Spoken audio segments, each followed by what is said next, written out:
Billy got it bumping. Leg drop, boot to the face, we won't fold. Put a dude in this place, he out cold. With a tombstone, grapple the waist, get laid flat. Can't escape, nowhere to go, the cage match. It's on now, when I spot him, it's no problem. Everybody stone cold till they hit with the rock bottom. Sharpshooter, I won't miss him like Bret Hart. Like Al Snow, they gon' need him a head start. I just might catch a better body than Mickey James. Get acquainted with the name, we bringin' the pain. Like Kane in the ring, all I see is red. Paul era, Undertaker, I can see the dead. John Cena putting hands in your face. 10 DBS, keep a milli on the waist. B2TF, better stay in your place or get smacked down, play it safe. What you talking about?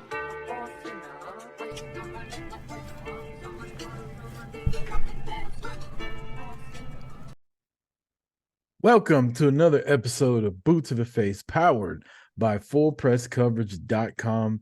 Go there for all your sporting wants and needs, and it is a good week to go there if you're a Dallas Cowboys fan, EJ, because they did exactly what I said they were going to do. They let Philly come to their house, and they beat the shit out of them. Honestly, they should have beat them worse. I'm kind of mad they beat them by 30. Yeah. You don't want to provoke the other team too bad because why not? You got to see them begin in the playoffs most likely. Yeah, you won't let them know. Y'all got away with a fucking little 5-point victory at the end because of a couple inches. You know, a quarterback ran out of bounds. The tight end didn't get across the goal line. But we beat the shit out of y'all. That's what you want them to know. When they come back calling again, you want them to come into the building knowing they ain't got a shot in hell. What's that meme? He's dead already. Poking him with a stick. Yeah. Dallas left some points out there, I think. But yeah, I was happy to see us dominate them like that. It sucks that if we both went out, Philly still wins the division, and Dallas will be 14-3 and have to go on the road. Like, I really do think that I was always a proponent of if you win your division, you should get a home playoff game. But now that there's 7 teams in the playoffs instead of 6, I think they need to do away with that rule. I think if you win your division, you should get to the playoffs, but you shouldn't be guaranteed a home game. Because when you're in a shitty division like the NFC South the last couple of years, like, honestly, if they took divisions away from it, nobody in that division would even make the fucking playoffs. Nah, I said keep it. It gives fan bases hope. Keep it the same. Like I said, you can go to the playoffs. You just can't have a home game. Like, imagine Dallas winning 14 games, or even Philly. Say Philly wins 13 games and Dallas wins the division, and one of them got to go to New Orleans. Don't nobody want to go play a playoff game in New Orleans. You know the weird shit that happens in New Orleans when you play a big game down there? All of a sudden, they're going to be bringing up Hurricane Katrina and shit. Motherfuckers going to be crying during the national anthem. It's a wrap. I mean, I get it, but just keep it the way it is. They change stuff all the time. But, yeah. I mean, I wouldn't be mad if they did. I like the way the NBA does it. Top teams win, and yeah, it doesn't matter what division, just the conference. No, you got a good record enough to get to the playoffs, that's fine. But you're not going to get home court advantage. We're going by records. I like that. I think the game is evolving, and I think, again, they're about to go to 18 games in the next couple of years. They're probably going to have 8 playoff teams in the next couple of years. If you're going to have all these teams in, you should change the playoff rules. I know there are whispers of 18. It is like a foregone conclusion. I mean, it's not official, but it's pretty much a foregone conclusion. Jeez, why? I'm not mad at it. Preseason sucks. Like, if I'm going to watch football, it count. Yeah, if they truncate it, but I just worry about injuries, man. Yeah. These motherfuckers make millions and millions of dollars. They sign up for that shit. Entertain me. Entertain me. Put your bodies on the line. I hear what you're saying, but at the same time, like, then it becomes like the NBA, the big thing now is load management, right? Like, then it becomes a coaching thing. Like, is your coach smart enough to, like the Cowboys this year? You can't always think that you're just going to blow teams out the way Dallas has been doing. But Dak hasn't played in the fourth quarter of a game like 5 times. Him and some of the offensive linemen, like the coaches are gonna have to manipulate playing time and shit like that. Like the rosters will get bigger, and then you can fuck with stuff, right? Like, all right, I'm gonna take my center out this game and let him get a little break. Like, I don't know, the better coach you have, you'll have a better advantage if more games are in the NFL, and I'm not mad at it. Yeah, I mean, it's all about money at the end of the day. So Oh yeah, I'm sure they most crunched all the numbers and like, all right, we're in this game, regardless of injuries or whether y'all like it or not. But yeah, you did make a good point about coaching. Yeah, I mean, I'm still not sold on Mike McCarthy as like a leader of men, but what? as far as no, let me finish. As far as play calling goes, I mean, he's undeniable. Like when he started calling plays, come on, he look with him and Rodgers. He was getting massages and stuff. Look how it ended up Green Bay. I'm not convinced on that, and he's a like leader of men, but play calling, hey, hats off to Mike McCarthy. You realize Aaron Rodgers is like the CM Punk of pro football, though, right? Like he ain't the easiest motherfucker to work with. Yeah, I'm not an Aaron Rodgers fan. Also, before Mike McCarthy started calling plays, Dallas has won 12 games back-to-back years with him just being the coach, just the leader. I like him. I think he's turned the whole fucking franchise around since they got him. The way he's built the roster, the way he's built the coaching staff, the way he's not scared to say, all right, well, this shit ain't working. Let's change it. Because when they got their asses kicked by San Francisco, the whole offense changed like over the bye week after that. And we dealt with a very arrogant, redheaded coach for 10 years that was going to be like, we're going to do it this way. And this is our way. And we're going to be better. And it never fucking worked. And I'm seeing Mike McCarthy be like, well, that shit wasn't working. Let's change it. And I think the players like playing for. He's won double-digit games 3 years in a row, man. When's the last time that shit happened in Dallas? Jimmy Johnson, Barry Switzer. Yeah. You were probably like 6 years old. I was young. My first football memories. But hey, at this point, you know where he's going to be judged on? It's the postseason. You can win all the regular season games you want. You got to show and prove in the playoffs eventually. Yeah, you see, and I get it. I get like your point earlier. You keep making the playoffs and you finally break through, but it's not guaranteed you break through. You're right, but the thing I don't like about that philosophy is what are you going to do in the playoffs? You got to win games to get to the playoffs, though. You don't just automatically get to the playoffs. Like you have to be good throughout the regular season to get there. So we can't just overlook his success that he's having during the season. Now, yeah, he's 1-2 in playoff games right now as a Cowboys coach. But guess what? They'll be in the playoffs again this year with a chance to rectify it. And chances are they'll be in the playoffs again next year. Like, I don't know. You can't just shit on going to the playoffs every year because you're not the one winning the Super Bowl. Like, that's still a big trust me. When the Cowboys lost in 2007 and they probably had the best team in the NFL and they got upset by the Giants. And then it was like a foregone conclusion that they were going to be back and win the next year, and they didn't make the fucking playoffs because of injuries and all that. And then next thing you know, I don't think they went back until 2009. And then after that, it was 5 years before they went back to the playoffs. Like, you go from Super Bowl favorite to a wild card round 2 years later to not getting back to the playoffs for 5 years. Like, we haven't had that kind of drought under Mike McCarthy yet. Call me crazy, but I'd rather be like a Rams like team, to be honest. Like not going to complete toilet, but maybe like on and off years. Maybe 1 year you're like, we didn't do so good, but then 1 year just win a Super Bowl, then to consistently just win 12 games in a row, but never win a Super Bowl under one regime or era. But you can't say that yet because it's not over. We're in the middle of it. Yeah, I'm just saying. Looking back at it, this is looking back in the future. I'm just saying hypothetically, it's a hypothetical. If you tell me Mike McCarthy's coaching another 3 years with Dallas after this year, so that's 7 years he'll be the coach, and they go to the playoffs 6 of those years, they win 1 Super Bowl, they get to 1 NFC championship, and the rest of the years they lose in the second round. I'll take consistently being in the playoffs with a shot every year over one random fucking Super Bowl run. Like, yeah, that'll be magical.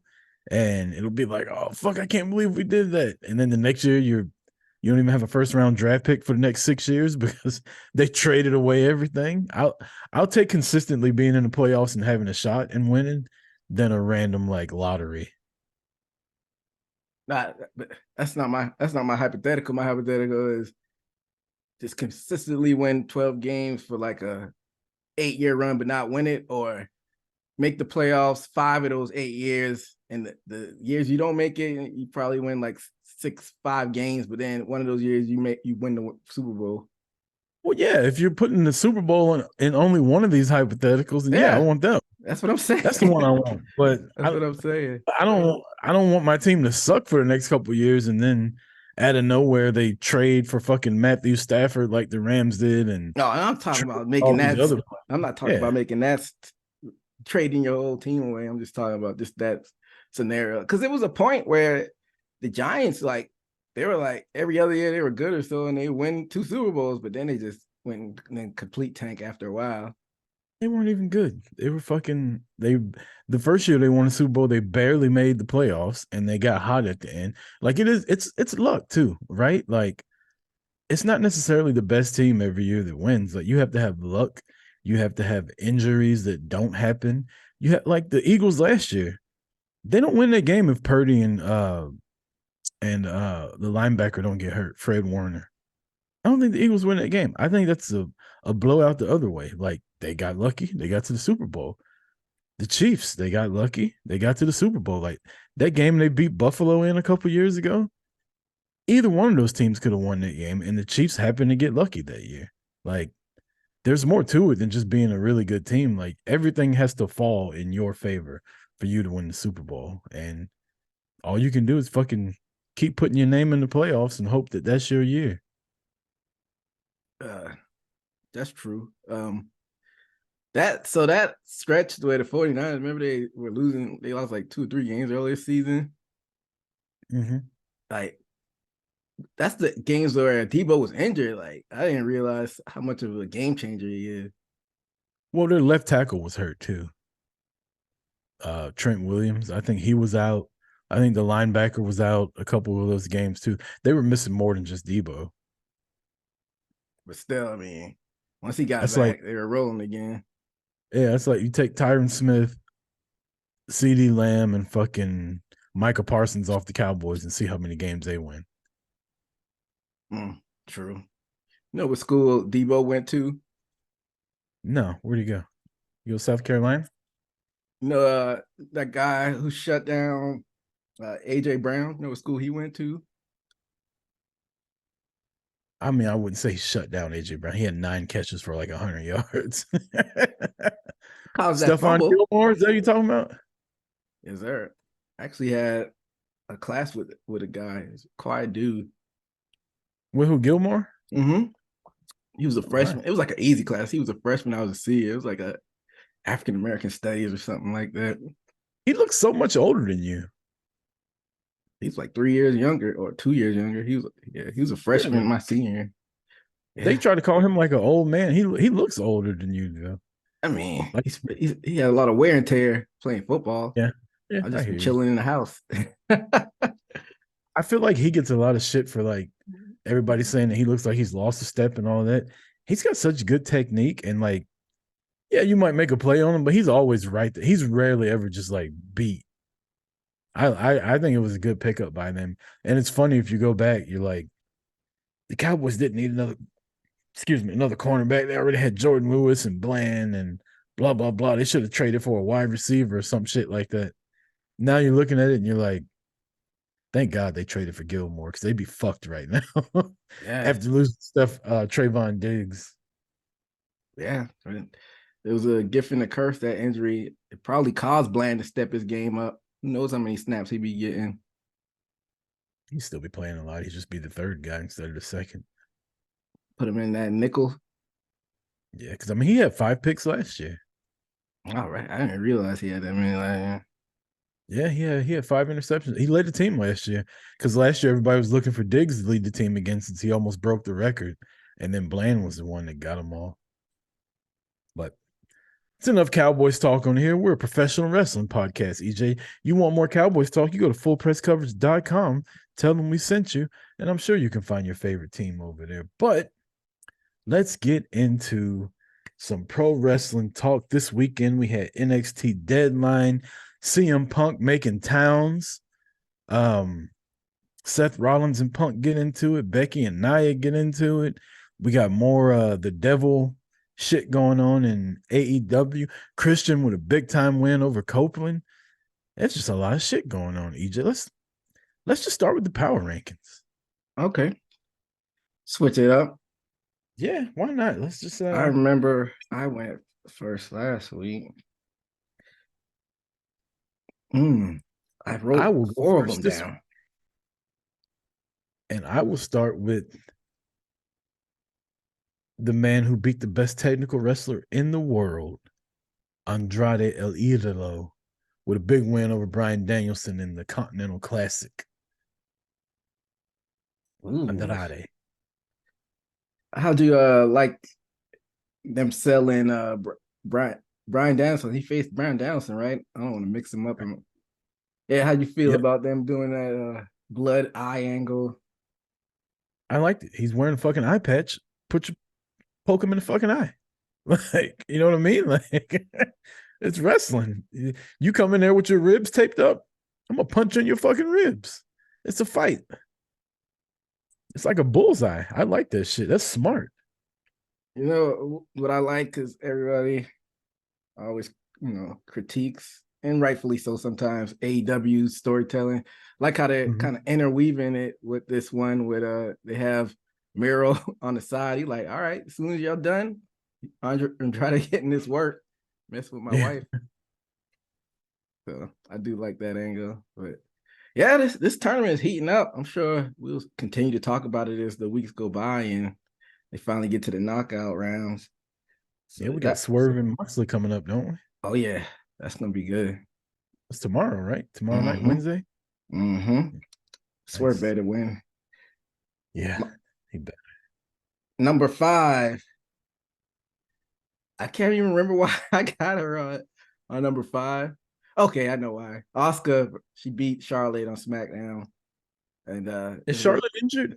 I was gonna literally about to ask you the same thing. I was about to ask you. Has there been any actual reports on her injury? I know there was video. Yeah, I don't know.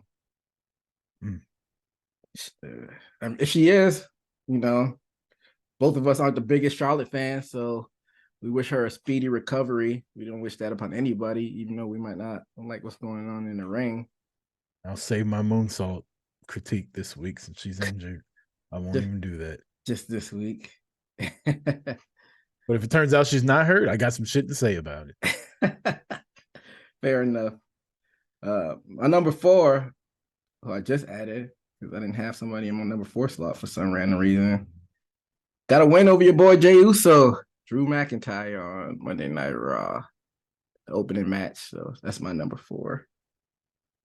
Took a page out of old Idolo's book, didn't he?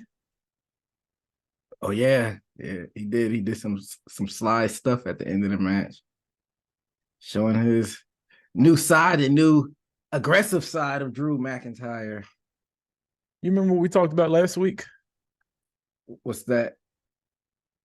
About how Jey Uso's just taking pinfall after pinfall since going singles. I told you that. And it happened again. Trash. I don't like it at all. Like, he's one of the most popular stars you got.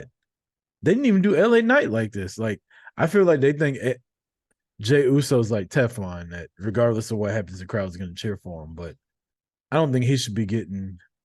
Should we use the B word? Like, is he getting buried? Nah, he's still in a prominent spot every week. Yeah, but he loses every week. Okay, so pick your poison. You want 50-50 booking where they just split wins? You want him to build the other side up and have. Why does it have to be 50-50 though? Why can't he get wins? Why can't he win matches? Why does everybody got to beat him? So you just wanted like a round robin. Drew might beat him, and they have like a couple matches in the next week. But then when No, he I'm moves on saying to why are you putting him in matches with people that you want to try to build up at his expense?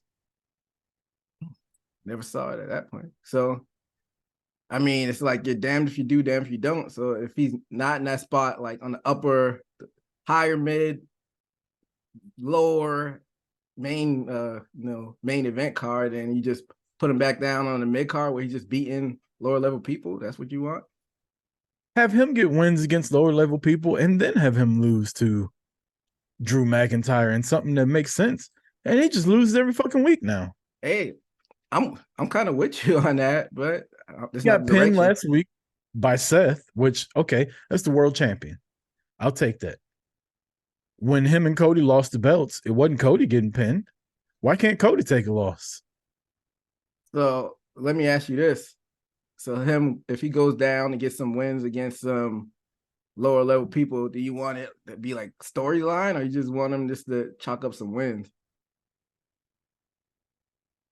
You can make it a storyline and have him beating people that he's not involved with. He can still be in story, like him and Drew can still have beef while he's wrestling other people and getting wins. Because what does Drew beating him mean now? He's already lost to Drew. He's already lost to Rollins. He already lost to Damian Priest. Like, he loses all the fucking time. So what does beating Jey Uso do for anybody now? I mean, he's still over. I kind of I get why they are making him lose, because he's almost Teflon at this point. No matter how many losses I mean, of course it'll eventually catch up with you, but right now these losses are hurting him because he still goes out there, and he got yeet back. Still don't know the story behind that. Maybe you can enlighten me on that. Him and Jimmy Uso are the same fucking wrestler now. Only one's a heel, one's a face. They both are just they split up the best tag team in the world so they could both do jobs as singles wrestlers. This is what you No wanted. fucking sense. It made no fucking sense to me. They should have just kept them together. I don't even want to see them fight now, because if they fight now, he's probably just going to lose to Jimmy at WrestleMania. You don't think he's gonna lose it, Jimmy? Yeah, and if he does beat Jimmy, what the fuck does that do? Everybody else already beat Jimmy. And everybody else already beat Jay. They're like the fucking fantasy football playoff start this week. These motherfuckers in the consolation bracket at WrestleMania. Their match means nothing. I get your point, but it's a lot of TV to put matches on. I mean, a lot of TV time, and you could be more creative with it. Like I said, you could have them do another feud on the lower level, but then it's like you got to tiptoe the line because they want them involved with the Drews, but then, I mean, Rick put him up against Ricochet? I don't know. It's a gift to curse having that third hour Raw where you just got to keep filling the time with matches. But yeah, he's taking all the L's. He's an L machine right now. As soon as I go ahead. Go ahead. No, you go ahead. Finish your thought. My bad. As soon as I saw that match was being put on, I'm like, Jay's eating this pin, unfortunately. Yeah, and that's sad. That's not what, if you would have saw Seth Rollins versus Drew, would you have said that? Or Cody? Or even Sami Zayn? Maybe Sami. KO? If it was KO, you wouldn't have did that though, right? Like KO, I would take it. If those the three that I don't know, those three, Cody, Seth, and Drew. And I guess Punk is not even a wrestler really at this point right now. As far as the Yeet thing goes, there was a indie wrestler that had that trademark, so they stopped, and I'm guessing they paid him off because those shirts were never taken off a WWE shop when they said he couldn't do it anymore. So they must have been making bank off that shit, and probably the indie wrestler probably made more money from WWE buying him off than he made anytime he fucking sold his own Yeet t-shirts. I can promise you that. Isn't that like a Bay Area thing, like that phrase? I'm surprised that guy was able to trademark it or whatever. Yeah, I can't remember where it came from, but I mean, it's been like in the culture for a while. Smart dude if he was able to pull it off. If a Yeah. judge awarding him that, hey, get your money. Let's see here. My number four. My number four, they didn't even wrestle, but I enjoyed the promo between Punk and Rollins. I liked it a lot. Um, So I you got love so hold up. What was your pick? Punk and Rollins. They're both on my number four. Okay. I love storylines that tiptoe the line of realism because we got a question that we're going to get to later. And the question was basically like, people that think Punk and Rollins don't really like each other are stupid. I honestly don't think they like each other. I if anything, I don't think that Punk likes, or I don't think Rollins likes Punk. But there was a part in that promo that Rollins went from "I hate you" to, "But if you're gonna be in WWE, like I'm gonna be professional the way they should have did in AEW. We don't have to like each other to fucking get in the ring and throw sports entertainment hands and make a shitload of money. You gotta like each other. You gotta go out to dinner and shit like that, play video games. But I can still be professional. And I think that's the difference between AEW and WWE. But I love that promo, mainly for Rollins, what he said. And this is a CM Punk match I actually want to see. I agree with you. And are we gonna get into the meat and potatoes of this later, or you want to do it now? It's up to you. Yeah, because we get, like I said, we got a question from a listener about it later, so we'll get into it later. That was your number three? That was my number four. My number three, the winner of the what do they call those matches at NXT? Iron Survivor. Iron Survivor women's match, Blair Davenport. Shout out to NXT. We probably won't get to the entire card, but that was my first time watching those matches. I never watched them last year. I think last year was the first they had them. I enjoyed them. It was innovative. It was something different that I hadn't seen before.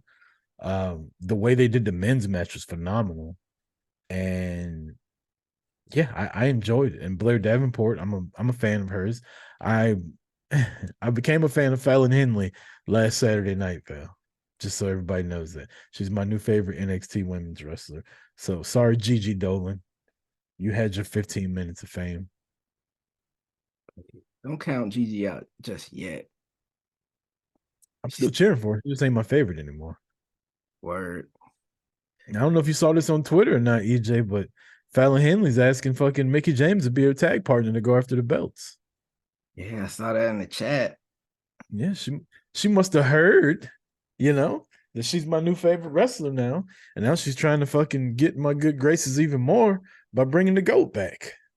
Hey, they got similar get ups going on with the country-esque vibe and flair. Yeah.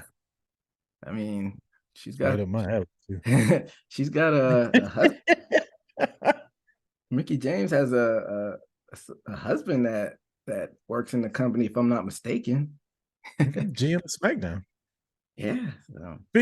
Speaking of Nick Aldis, my guy, how about him finding Randy Orton and Orton paid him double and said, "Oh, that's for the next time. That's for the next time I RKO you." That face that he gave, that was hilarious. Motherfucker, that's not why I'm doing this. And for some reason, like when you look at all this, you think he's like in his 40s. I think he's like a year or two older than me, which is crazy. He's in his late 30s, I believe. I think he's like 4 or 5 years younger than Mickey. Yeah, I know. That's what I'm saying. I think he's like 37. He presents himself like he's like in his mid 40s for some reason. Well, he's English. They got a little bit more decorum, a little more couth. Says you. I feel like that's all a facade. I mean, the man wears a 3-piece suit everywhere he goes. Every time I've seen him. Yeah. Every time I met him, he's fucking shakes your hand, looks you right in the fucking eye in a 3-piece suit. Like, I'm like, damn, I step my game up. Come straight from the Steve Harvey line. Yeah, that's a big motherfucker too in real life. He's got All muscles on big dude. muscles. I meant like also like height. Like he's a big motherfucker. Hey, Him and, him and Bully Ray, like in real life, they're way bigger, I think, than what I perceive them to be on TV. Most wrestlers, I'm like, yeah, I can see you being that big, but him and Bully Ray, for some reason, their height like shocked me when I met him in real life. that guy, Bully Ray. I don't want to go off on a tangent on him, but hey, shout out to Nick Aldis doing his thing as the GM. That was your number 3. Yep, Blair Davenport. Ah, wrote mine ahead of time. Great minds think alike. Blair Davenport is my number 3, winning that Iron Survivor Challenge. Did we pick her when we predicted the show? I can't Ooh, remember. I think I picked her.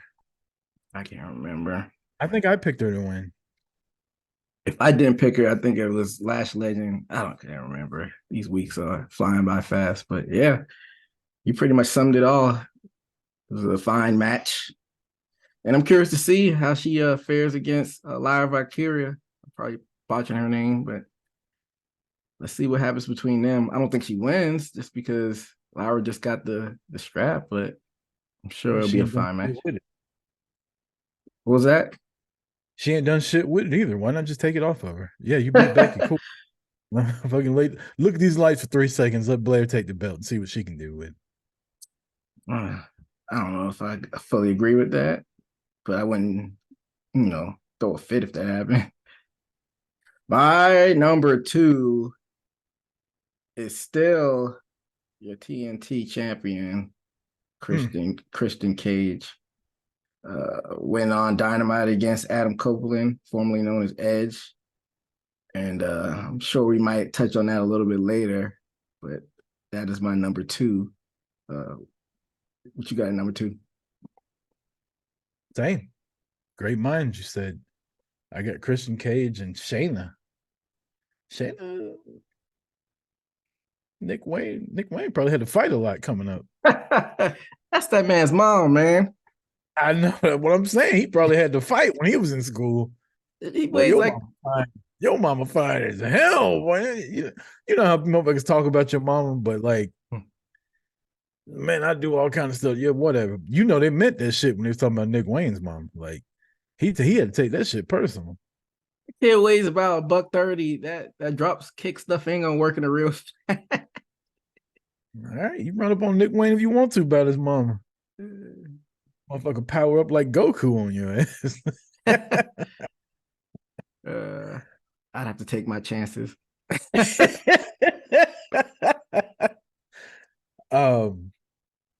Yeah, Nick Wayne and his mom, or Christian, I'm sorry, at number 2. I was kind of wanting Christian to hit the fucking Christian and Trish Stratus makeout session with her. You ever see that when Trish turned on Jericho and made out with Christian at WrestleMania? It was like making out. Like, what all year you was saw, this? whatever year Christian wrestled Jericho. So the story went, EJ, because you fell off. I like these when we talk about older shit, and you're like, I wasn't watching then, and I can like jog my memory for it. So Christian and Jericho were heels, obviously, and they had a bet going on to see which one.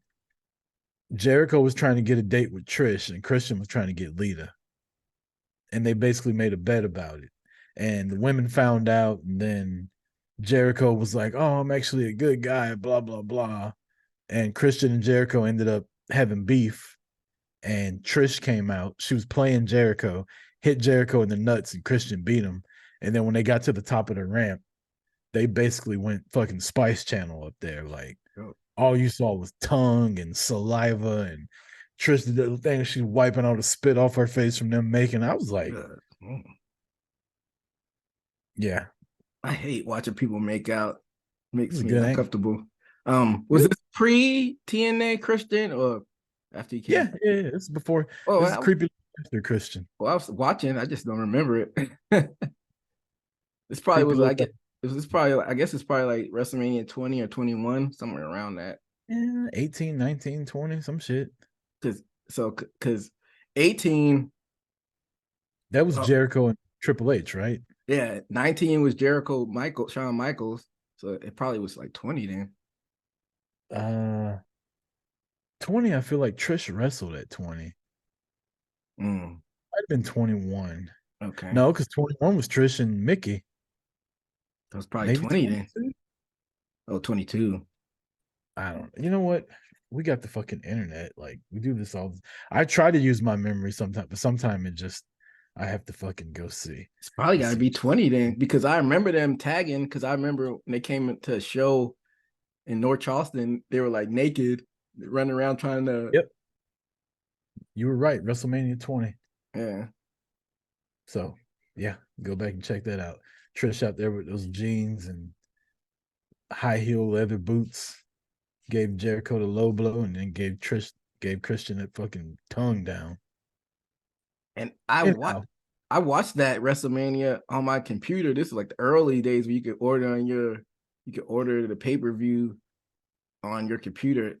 The quality sucked. It was on that MIDI player or whatever, Windows media player. That's where the live stream went, and it was like all grainy. But I had to watch the Undertaker come back because I'm like, man, I can't wait to see him in the Dead Man gimmick again. let me find out you were watching the squiggly lines. Pretty Just much. listening to it. But yeah, I was waiting on Shayna and Christian to go all Trish and Christian, but it didn't happen. Nick Wayne probably vetoed that shit. Like, I'll turn on this nigga right now and kiss my mom. My number one, the other winner of the Iron Survivor match. Whoop that trick. Yeah. I knew you were gonna say I was already ready. Get my bop This on. was, and we were talking in our Discord chat, by the way. If you're not following us on Discord, go check that out. It's in our link tree. During all the PLEs, we try to have a live chat going on. I was in the middle of saying, man, they just jobbed my boy Trick out. Like he's the NXT's version of LA Knight. He's over, but they're not gonna push him. And then within 45 seconds, he pulled a motherfucking Tennessee Titans versus the Miami Dolphins on their ass. Pinfall, pinfall, pinfall. And I just knew that Braun was about to spear the shit out of him. And when he kneed Braun in the face, I was like, there's no fucking way. What a great ending to that. But then Melo walked out and they cut it off. So I'm excited to see what happens on NXT tonight because it's still looking like Melo might be the one that attacked Trick. Melo walked out. I don't even remember seeing that. Yeah, Trick was in the aisleway like celebrating, and Melo walked out behind him, and the lower third came up. I like the slow burn. We all know Melo did it, but I'm curious to see how they execute it. But yeah, man. I hope he didn't. Like I think the story would be better if he didn't do it. But then who? It doesn't matter who. I just like the story better if he didn't, and Trick has to apologize, and they got like a little tension in between them, and then maybe he does it. Like you thought I did it, you blame me for it, and I didn't. I tried to tell your motherfucking ass I didn't, and now you get a world title shot. Like maybe now I will. I don't know. Either way, this will be my early candidate for the feud of the year. It's gotta happen. Trick versus Melo. Trick NXT. A random thought. I don't know if I want to spend too much time on it. We were talking about in the chat a little bit. Seems like a lot of these NXT call-ups having like flat debuts on the main roster. Remember how much of the crowd was popping for Enzo and Cass going crazy? And then like a Finn Balor or Nakamura, even though Nakamura kind of fell off a cliff after his debut, but I feel like we don't really see those pops for the NXT call-ups anymore like that. It's just a different breed of you went from NXT Black and Gold was like guys and women that have been in ROH and Japan, and they've made their names other places. These were already professional wrestlers, right? Now you got people. I mean, Melo was an indie guy also, and they've got some indie guys, but they were never to the level of Finn Balor and Gargano and Nakamura and all them, right? And now you got people like uh uh Jada Parker, and I'm using her as an example because these are people that got NIL deals with WWE that were athletes in other sports. And yeah, they may be good, but they don't have that built-in reputation. And so the NXT brand itself doesn't seem as big as it did when it was black and gold. So the NXT stars aren't as big of stars as they were 5, 6 years ago. So when they come up now, it's not as big of a deal. And then you got guys like Gargano and Ciampa running around that nothing's happening with them. Like there's just as many NXT people that called up that haven't done shit as there are people that have main evented. So I think it's just a different time in NXT, and that goes with the reaction that these people get. Like, what's your boy to the moon? Cameron Fucking, Grimes. yeah.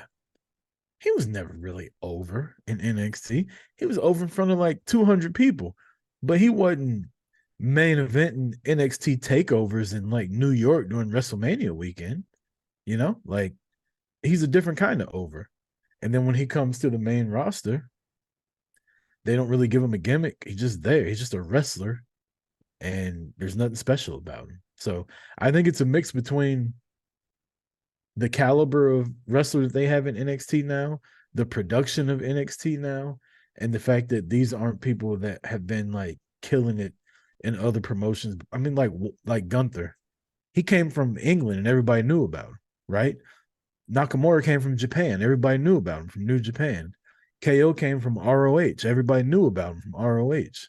These guys were already over before they went to NXT. What about Enzo and Cass? Weren't they performance center guys?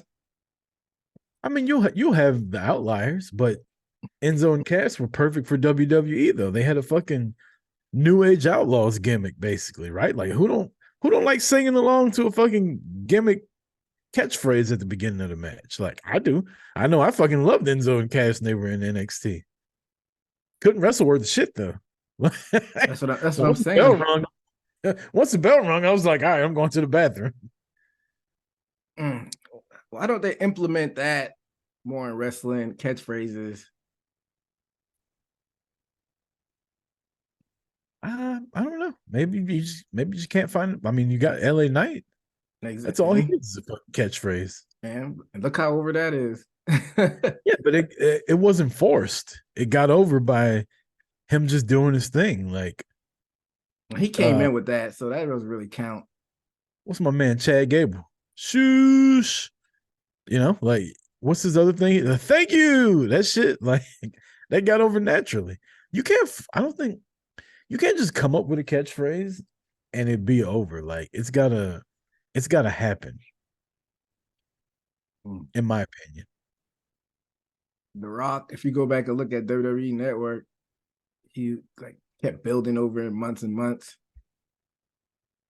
He subtly say like his catchphrases. He didn't start leaning into it until a little bit later when he became the leader. Yeah. And so I don't know. I like him, but like you said, it can't be corny and forced. So, but I digress. My number one is Trick as well. Trick. What that trick? What? I like Booker. Okay. Uh-huh. Booker is polarizing on commentary. I love Booker commentary. Some people love him, some people hate him. If you don't like Booker T on commentary, you just lame. That's how I feel. I don't dislike him, but I'm not like this is the greatest commentary ever. Obviously not, but he's fun. He's different. Like it's NXT. It's what makes them NXT, right? Like I don't need everything to be Gordon Soley and Jim Ross. Like sometimes I like watching something and just seeing somebody have fun and react. Same way I react. Fair enough. That's why people like Tony Romo at the beginning. Now they hate on him. But when he first started commentating in the NFL, it was different. Predicting It every was play. Yeah, it was a motherfucker excited to be watching football, just like you are. Booker T, I feel like, is excited to watch wrestling and just happens to have a microphone there to catch his reactions. And kind of horny, too. What? Yeah, Booker T, the women come out there, oh, shook it, duck it, quack, quack. Nah, You know what that means. You copy and pasting when he says that. I never heard him react No, like that. man, wait, watch NXT again when one of the women come out there. Only one he don't do that with is Roxy, because that's his basically like daughter. But Booker, when some ads come on that screen, Booker will let you know. Wait till Nikita Lyons come back tonight. Tell him what he gonna say. Shout out to Booker T. Houston, Texas. 5-time WCW champion. And world champion in WWE. So 6-time technically. King of the Spinneroonie. Yeah. King of the grocery aisle. Probably yeah, Book's probably my top 5 male wrestlers of all time. Really? I didn't know that. Favorite, yeah. My time. Yeah. He's my best friend, Mark. This was back in the day when I was living in Columbia and he was living in Charleston. I used to go back hang out in the summer. We watched WCW, and I'm like, he was a big Booker T fan. And I'm like, you know, he's never gonna win the WCW title. I don't know why you keep saying that. No, you didn't do that. Yeah, I said that because he was like a mid card dude, and then like it was like maybe like 2 months later, he won it. Yeah, it was so random too. It was out of nowhere. Like he won it, and then Mark hopped on instant messenger AIM. He was like, come through talking that shit. What'd you say? You said he wasn't gonna win, huh? I'm like, I couldn't really say anything. That's funny. Yeah. Shout out to Booker T. Booker T got them hands too, they say. Yeah, so he put the work on was it Lesnar or one of Batista? Batista. Not only Batista, though, if you listen to enough wrestlers talk and they get into the like old stories and shit, every now and then something will slip up. And I've heard multiple people be like, if you ever in a bar fight somewhere and shit go down, you want Booker T on your side. Like I heard Bully Ray on Busted Open be like, I've seen Booker handle like 3 or 4 people. When by the time I got over there to help him, it was over. I came over there to help them. I had to pull Booker off of him. Yeah, man. I heard he was about that life. He did a bid back in the day. And that's crazy because Batista, like a trained fighter. I don't know if this was pre MMA days, but Booker whooped Batista's ass so bad he had to go get lessons. I guess so, yeah. Batista said, this should have never happened to me again. I'm too goddamn big to be getting my ass kicked like that. Let me roll around on this damn jujitsu mat for a minute. Yeah, it was pre MMA days because this was SummerSlam allegedly. That was a SummerSlam allegedly or whatever. The SummerSlam. The shitty thing was Booker ended up dropping the belt to Batista when he was King Booker. That's probably Vince's twisted way. Don't touch my cash cow. One of the greatest gimmicks ever was King Booker. In his court. Yeah.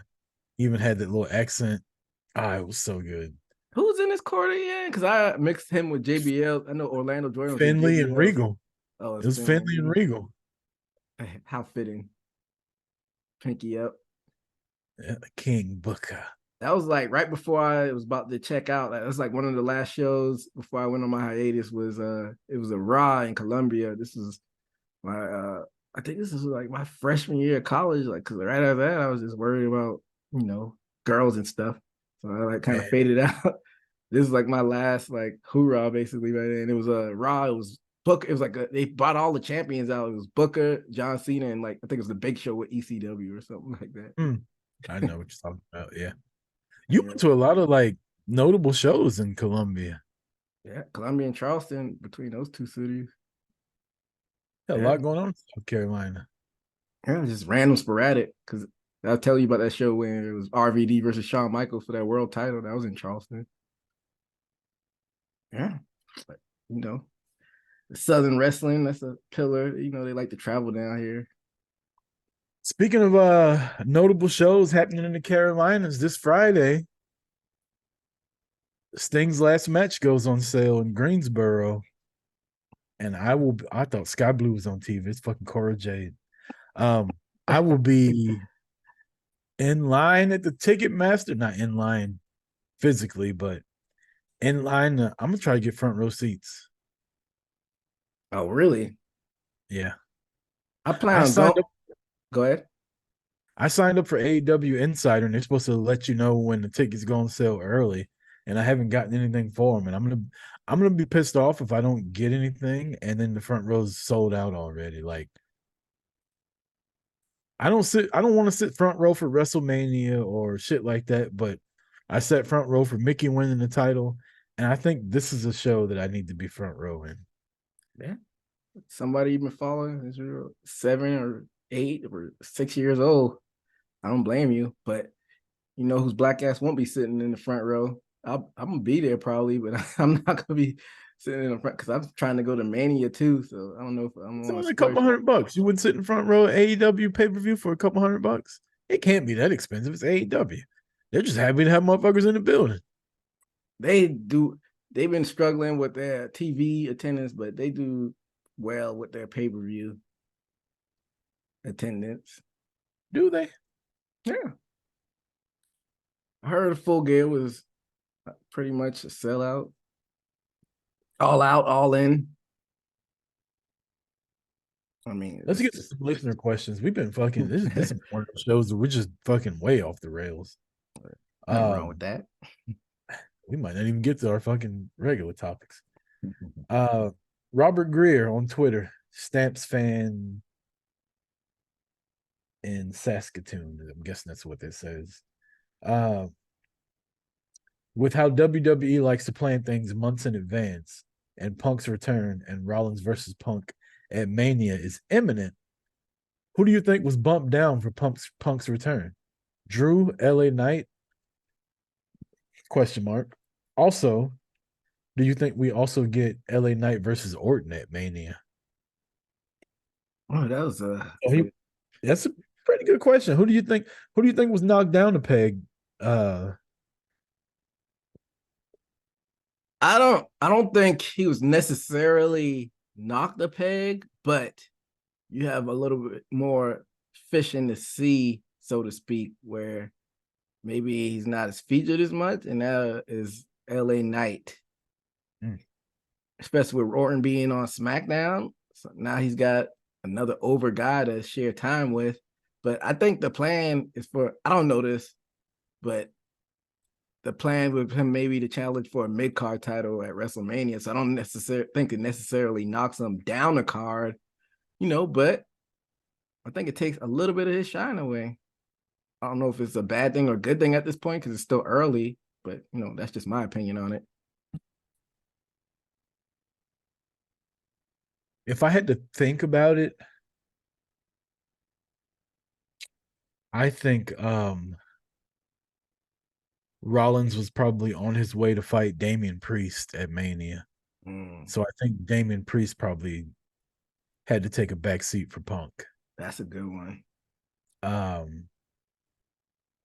As far as LA Knight and Orton, I think LA Knight's on the collision course with the US champion, Logan Paul. I think Logan Paul and LA Knight is what's happening at WrestleMania. LA Knight he'll beat Logan Paul and be all over social media, and that'll be his big win. I don't think he's gonna ever touch the world title, but he will win the US title at WrestleMania.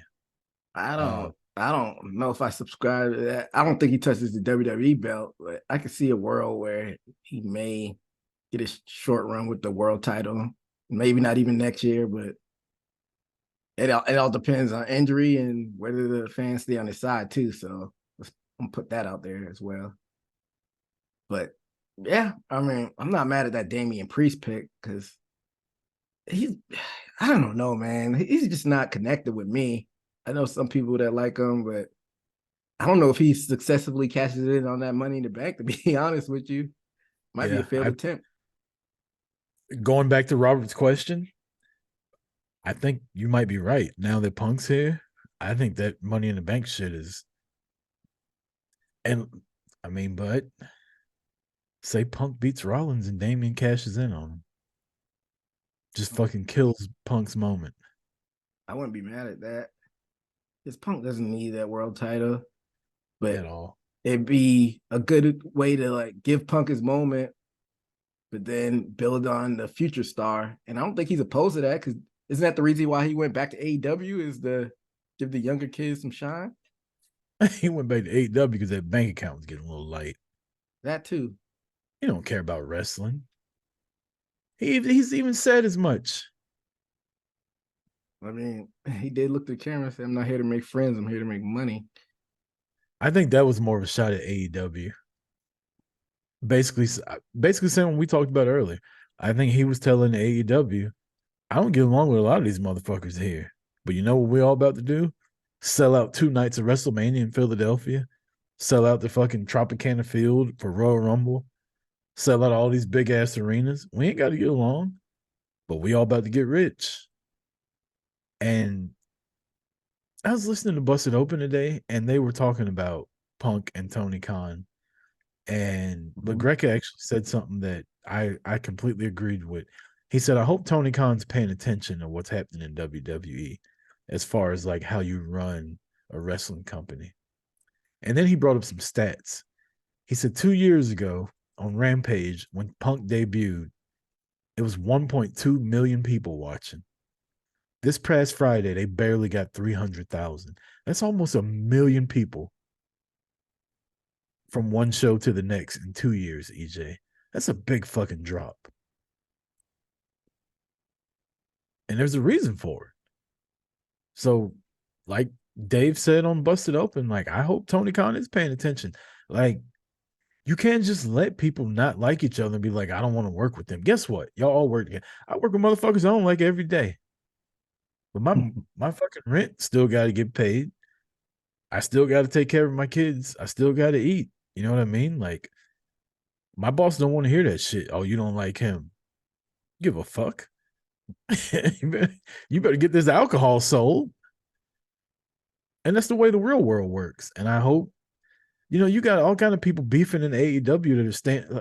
Thunder Rosa and Britt Baker, like, people still wanted to see that match, and they didn't because they don't like each other. Jack Perry, the shit he pulled, like, Tony Khan's got to step up and take control of that fucking company now. And Punk and Rollins in the ring together on Monday night is a perfect fucking example of what can happen if shit's done the right way. So, yeah, let's just get into it now. So, this past Monday or yesterday on Raw, Rollins and Punk meeting face to face in the ring. I don't know about you, but since I started watching again, I was dabbing a little bit in 2016, watching casually, and then really dive back into the pandemic. This was probably one of the most compelling, like, face-to-face in-ring moments that I can remember off the top of my head. You got the bloodline stuff, of course, a lot of the good stuff out of that, but this was like, I'm on the edge of my seat, and Raw is probably my like least favorite shows out of all the wrestling shows, just because of that third hour. But like, I was hanging on the edge of my seat like I was a little kid again. Say what you want about Punk, man, but I know a lot of our friends on the chat, former host of the show, Marty, he's not a Punk fan, and Mr. Chaos, they're not Punk fans, but guy brings eyes to the product, man, and then, like you said, you got the real life stuff mixed into it, all the past stuff that Seth has said about it. I mean, you got a shot on that Cavino and Rich interview where they asked Seth about it. He don't like the guy in real life. And when you can mix that into the on-screen product and like blur the lines, you're printing out cash. And back to Tony Khan, I mean, I was going back and forth with people on the internet about this.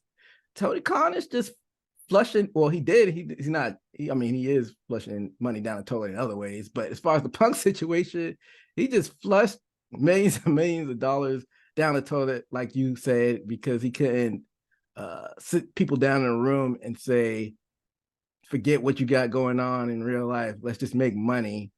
And I don't think AEW is in trouble, but I mean, if you keep going with this along the years, you got years of this going on down the line. It's not good for your company to be a successful company down the line. It could be a detriment to your company in say 5, 6 years down the line if you keep this going and missing opportunities like that just because some pricks in the backstage are acting like kids and you can't sit them down.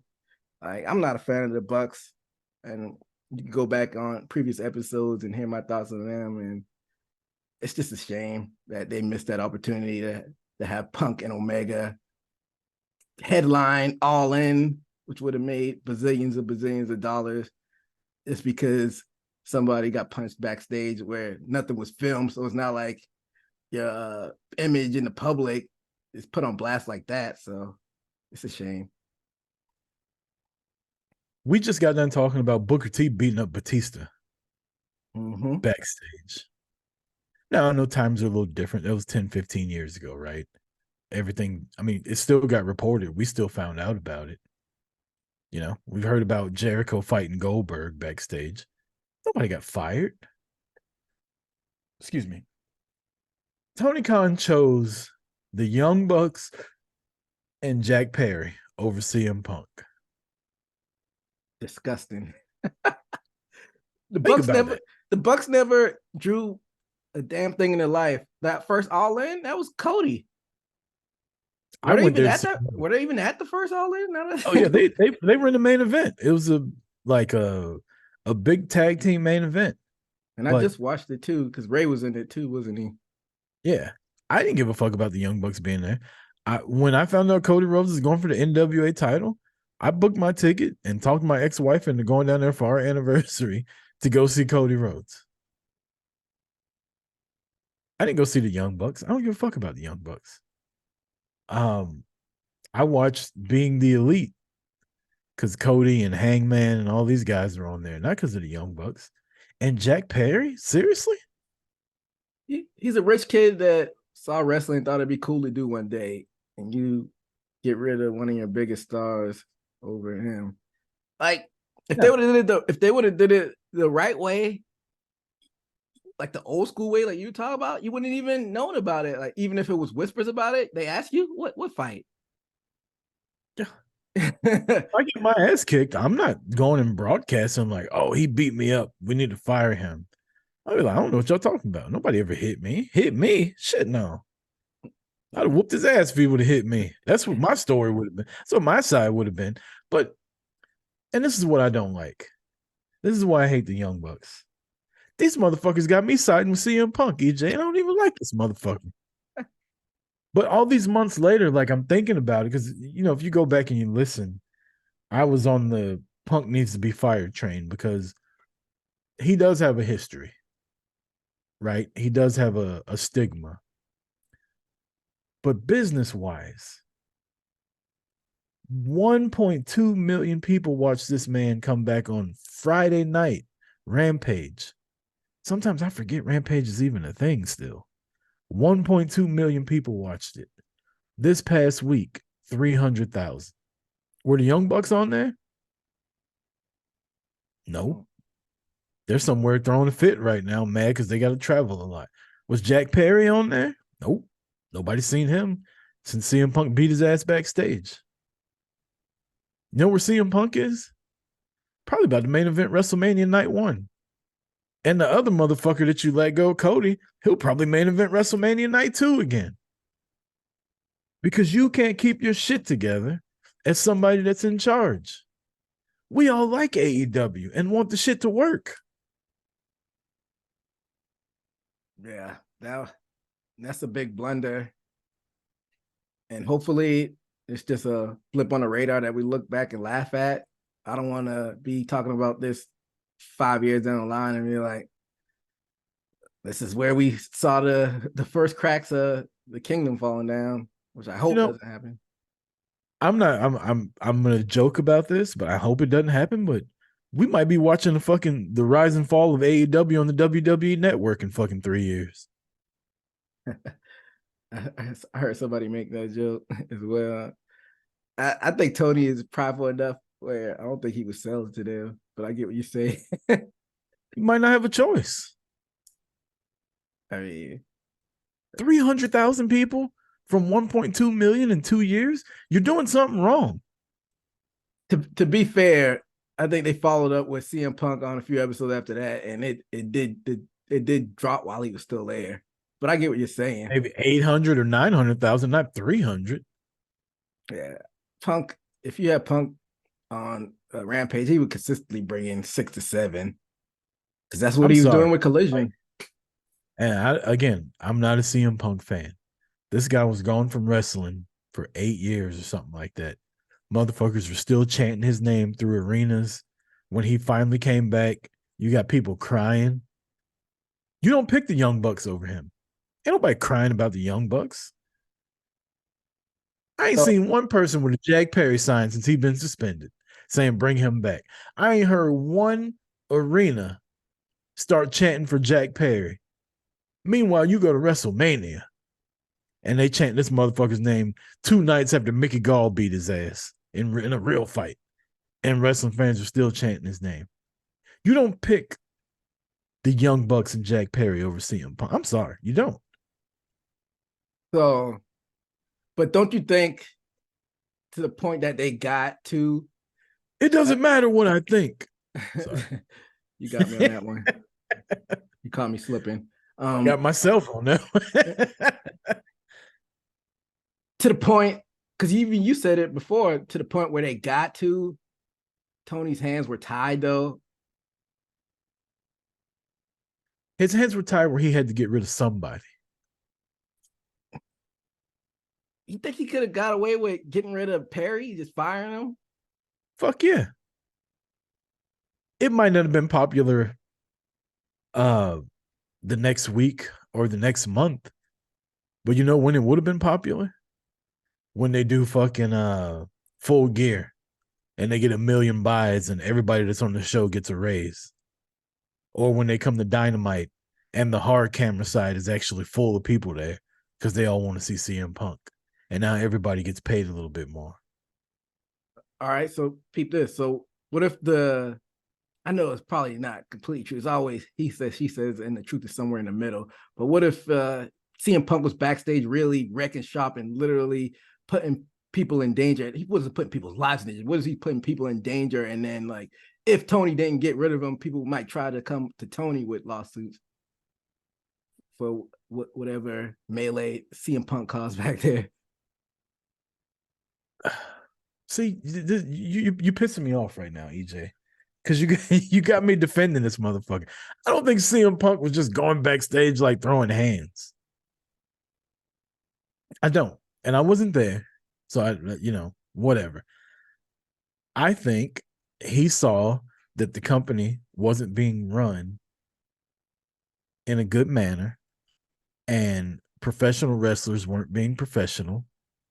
And in his own way, he's trying to say, this is how it should be done. And people weren't listening. And, I'm in and out of bars for a living. And I deal with people 15, 20 years younger than me. The respect factor is gone. The respect for other people is gone. And that might be how these new wrestlers are coming up. Like, man, fuck you. You don't tell me how I need to be a pro wrestler. I sold 17 shirts on PWTs last month. I don't need your fucking help. Right? And eventually that shit gets to you. And clearly the guy's already a hothead. But I don't think he was just going backstage like swinging on motherfuckers. I think he was being antagonized. I mean, I don't know what happened, but I think by the time we got to All In, Tony's hands were probably tied. But I think we both touched on this earlier. It shouldn't even got to that point in the first place. It shouldn't have got past a year earlier at All Out. Right, you're absolutely right. He was completely wrong on that. Now, I'm telling you that I think maybe he didn't have a choice in how he acted at All In. At All Out, he was completely in the wrong. And Tony Khan was in the wrong for not fucking stepping up. Like, could you imagine somebody sitting next to Vince McMahon acting like that at a press conference? Vince would have turned. That whole fucking screen would have went black. Cut this shit right now. Cut it. That's what Vince would have said. You talk all you want, but ain't nobody gonna see it. Tony Khan just sat there. And that right there let everybody else in the company know you can do whatever the fuck you want here and not get fired.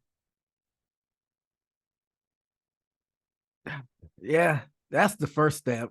But after the fight happened, that's when I don't know, man. Because this is the internet age. I feel like that's the point where they should have just ignored it. Like, what fight happened? Yeah. So Jack Perry got beat up. Okay. No, I'm talking about the Bucks and the dog biting and stuff. Oh. I mean, honestly, I don't understand why the Bucks told people. Y'all went in there 2-on-1 and the dude still his ass. So they probably were the people that leaked that out, you think?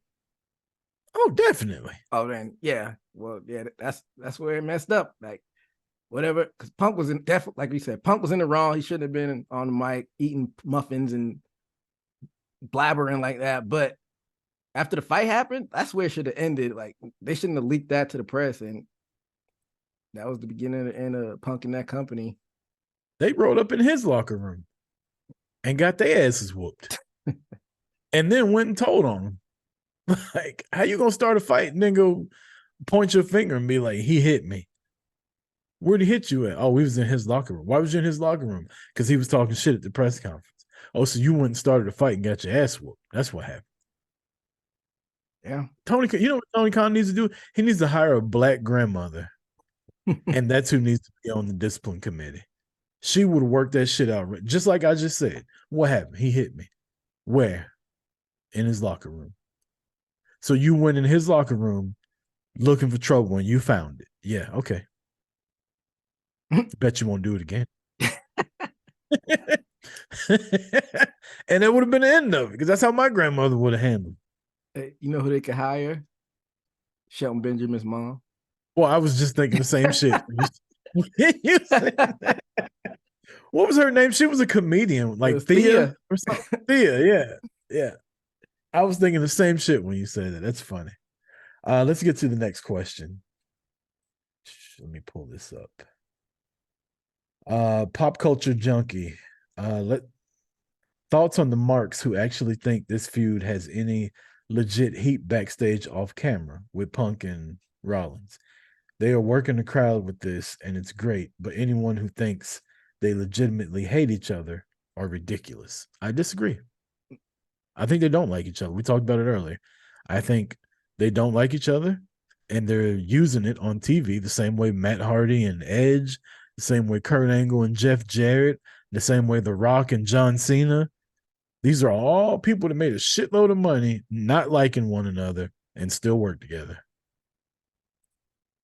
I agree. I don't think when they're backstage is terminate on sight. It's on sight when I see you, but they're probably cordial at best. Hey, bye, and that's it. I don't think they like each other. They're professional, but just because you're professional doesn't mean you like each other. Yeah, so I'm gonna have to disagree with that one as well. Did you see the picture of Liv Morgan and MJF at the Iron Claw preview? I saw the one with MJF and John Cena. I didn't see Liv Morgan. Yeah, him and Liv Morgan are like hugged up at the preview. Apparently they went there together. I thought she was with Bo Dallas. And I thought he was with some like indie wrestler or something like that. No, his engagement's been off for a while. That's why everybody made fun of it on TV. I thought he got a new one. Maybe it was an old picture I saw on IG. Hey, with Liv Morgan, that motherfucker is winning.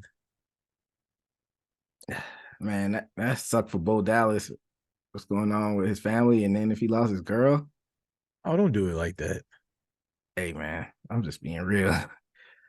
But hey, it's the new power couple. If that's a real thing, I didn't see the pictures though. Question from Peteopolis. With the Iron Claw movie coming out, what other wrestling biography would you like to see made into a movie? And yes, you can say Iceman King Parsons. Because he fought the Von Erichs in WCCW.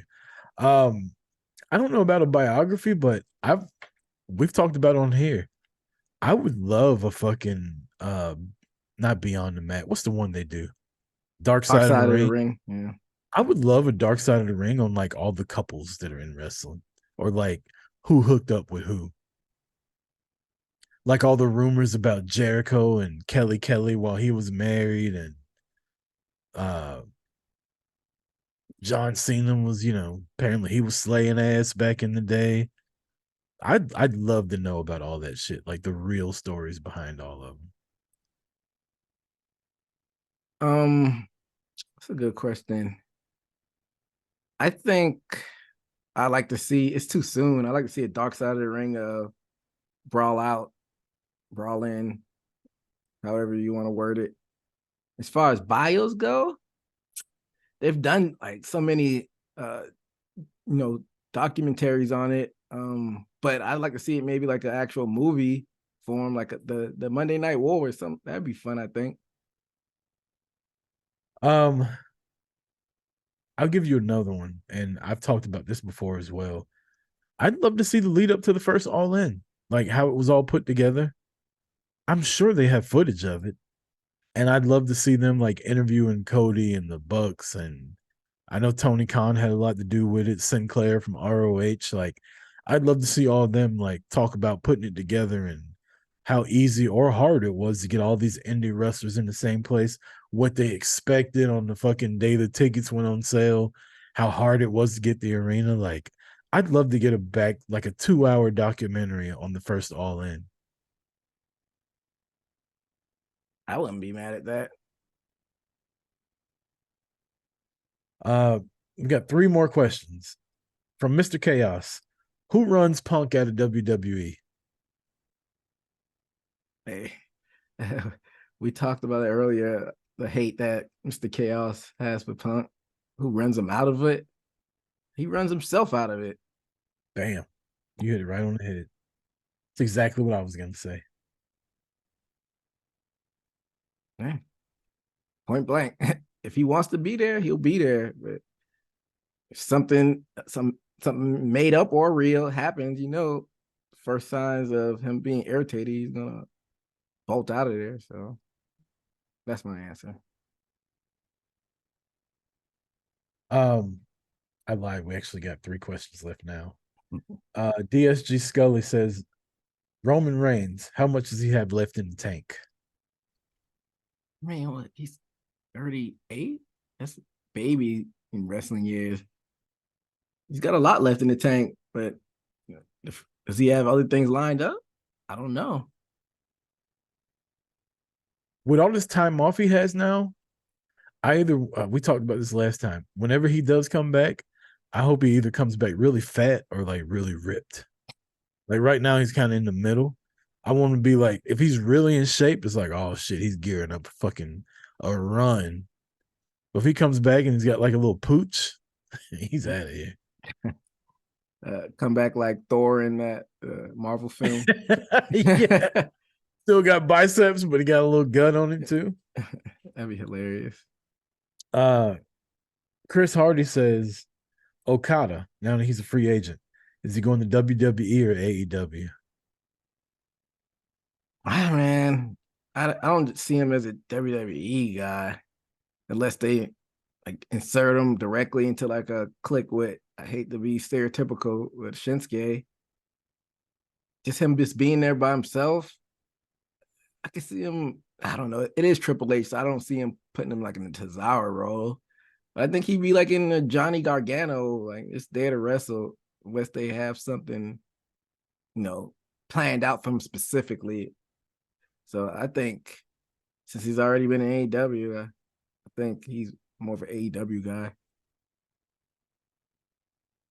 I actually think WWE. Okay.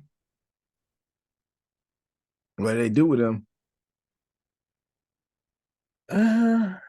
Probably the same thing they did with Shinsuke when he first got there. Let him win the fucking Royal Rumble and lose the title match at WrestleMania, and then nothing.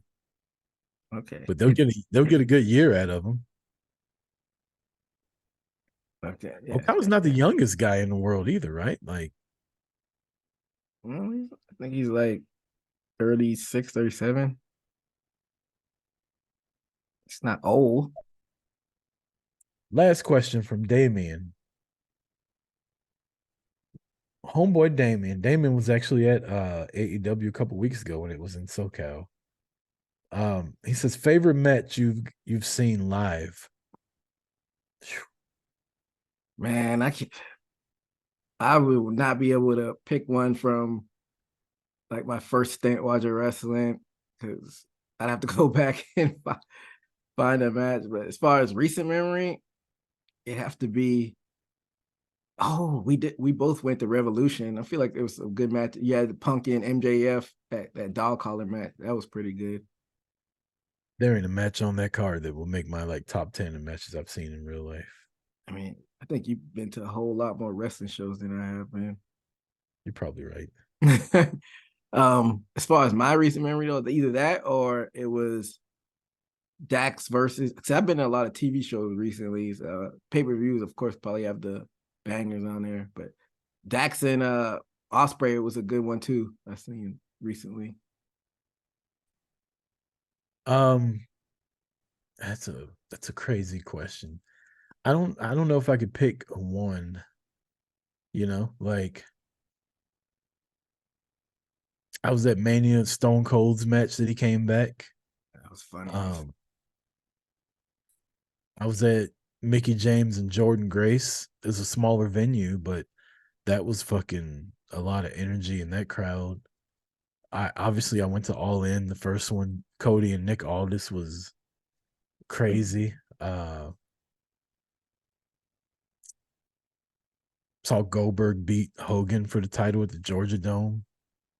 Ooh, that was crazy. 40,000 people. Becky Lynch and Bianca at WrestleMania the same night with Stone Cold. Like, I've seen some, honestly, the best match that I've seen as far as like wrestling quality. I think I've talked about this before. It was a random fucking Monday Night Raw here in Atlanta, and Seth Rollins wrestled Finn Balor, and they went like 25 minutes. And it was probably the best like wrestling I've ever seen in person. All right, so you didn't like Mox versus Bryan Danielson? I don't know if I was just like really drunk at Revolution, but I don't remember a lot about Revolution. Oh, well, there it is. I remember Wardlow walking out and like not giving MJF the ring. I remember Sting jumping off the fucking balcony, but like besides Regal coming out at the end, I don't remember a lot of Mox and Danielson. I've never went back and watched it either. Hey, there's some gems on it, so if you got some free time. I had been drinking all day before I went there. I got into a couple of AEW fans in there. When was that Rollins and Balor match? I couldn't tell you. It's in the last like 4 years. That's before COVID, I think. But I just remember like I remember sitting there watching that match. Like, this is a good fucking. I just kept saying, this is a good fucking match. And it was just a random Monday night. There was no titles, nothing. They just went out there and fucking wrestled for 25 minutes. But if I had to pick my favorite match I've ever been to and saw live, I'm gonna pick Mickey and Jordan Grace just because I was there. It was a big deal at the time. I literally sat next to Lisa Marie watching it. That was the whole fucking thing. Like, the whole thing with that was, and this is just my personal stuff. It might not be the biggest match in the history of wrestling, but me personally, like, I remember a lot about that night. That was a lot of fun. And then Mickey showing up like two bottles of champagne in for the celebration at the meet and greet afterwards. If it ain't Chris Rucker and his nasty Twitter account. That's funny. I don't even think you're that explicit on Twitter. Every now and then I cuss a little bit. Honestly, I think she was talking about the 80 proof TikTok because she follows 80 proof on TikTok. I think she was just a little inebriated. She just said Twitter. That explains it. She's chastised me before about 80 proofs content. Hey, the thoughts on 80 proof aren't the same thoughts expressed by Boot to the Face. All I got to say is, does your favorite fucking women or men's wrestler of all time follow your podcast? Mine does. Not you, but like, I think that's cool as shit. That's the world we live in. Hey, that's what we call a slight flex right there. Um, I'm not trying to flex. I'm just being honest. Like, I think that's cool. so I said you weren't trying to. It was a slight Yeah. flex.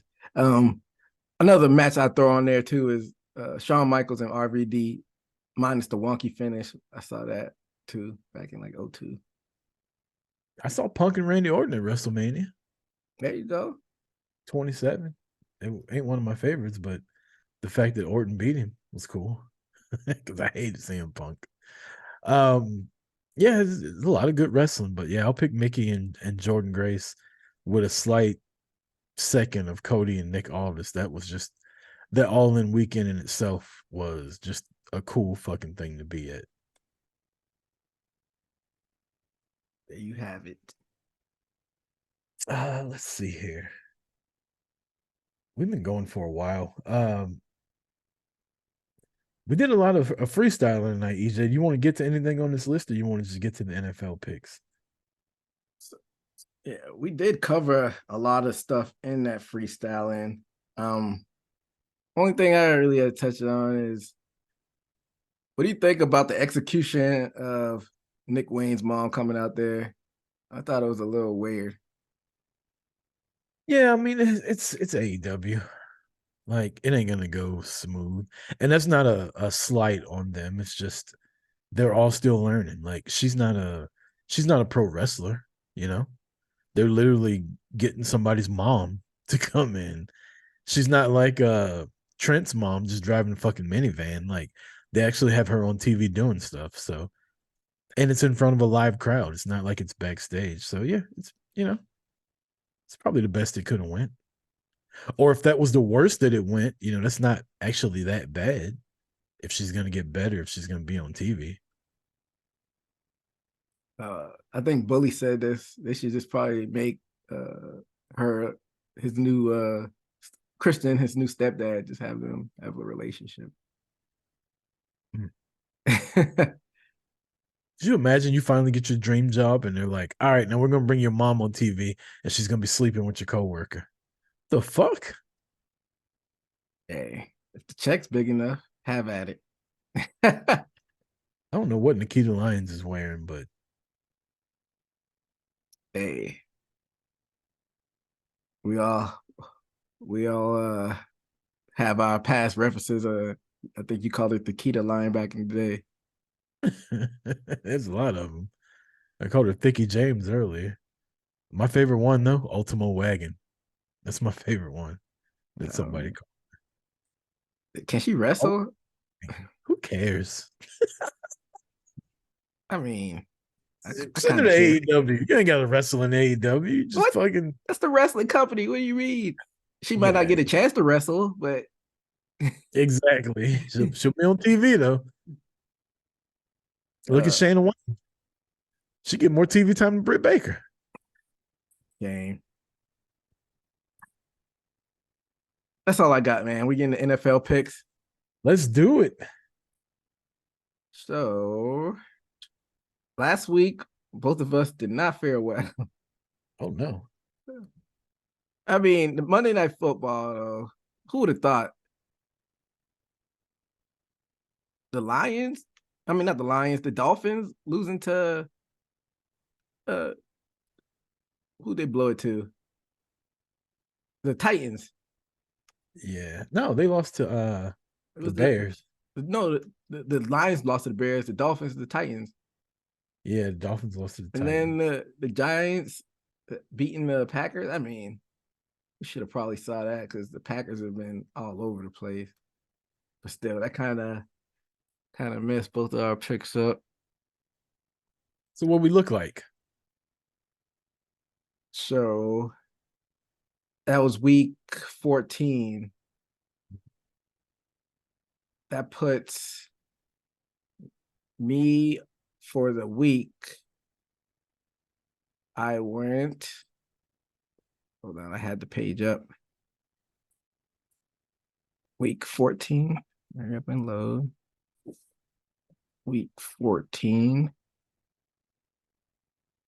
While I'm doing this, what's for Thursday Night Football? What's that lined up? Chargers and Raiders. Skippable as a motherfucker. Chargers and Raiders. Yeah. They're the same. They're both in that AFC West, aren't they? Both got 5-8 records. Justin Herbert probably out for the year. The Raiders just got shut out by the Vikings and lost 3-0. Ugh. What happened to Jimmy G? I don't know. I know your boy got benched in Minnesota. Josh Dobbs? Yeah, the Pastronaut. They benched him. I was watching that game because I picked Minnesota to win. It was 0-0. I thought it was gonna be the first overtime game to be 0-0. Terrible. I wasn't watching the game. I had it on Red Zone. I wouldn't waste my time watching that game. Raiders and Chargers. Chargers and Raiders on Thursday night. I feel like that's the toilet bowl, ain't it? Will be. Both. Yeah, I don't know. So before we make our picks, last week I went 8-7, and you went 7-8. I said, like, both of us didn't fare so well. And that on the year, that's me at 131-77, and you at 114-94. So what you're saying is, unless I come like do 10 games better than you one of these weeks, I'm not gonna catch you.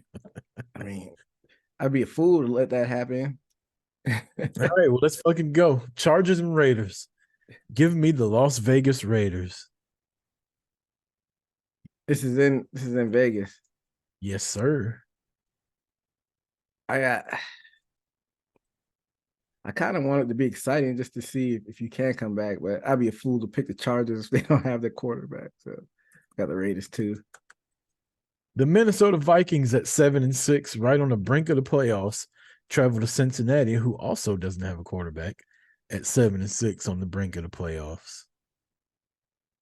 The Bengals got the kid from Washington though. I got the Bengals. Yeah, I'm gonna take the Bengals also. The 7-6 Pittsburgh Steelers and the 7-6 Indianapolis Colts at Lucas Oil Field. Give me the Colts. I don't want to go with the Steelers. Just go with the Steelers. Say, I gotta go with the Colts. I don't trust the Steelers. Both of those are Saturday games, by the way.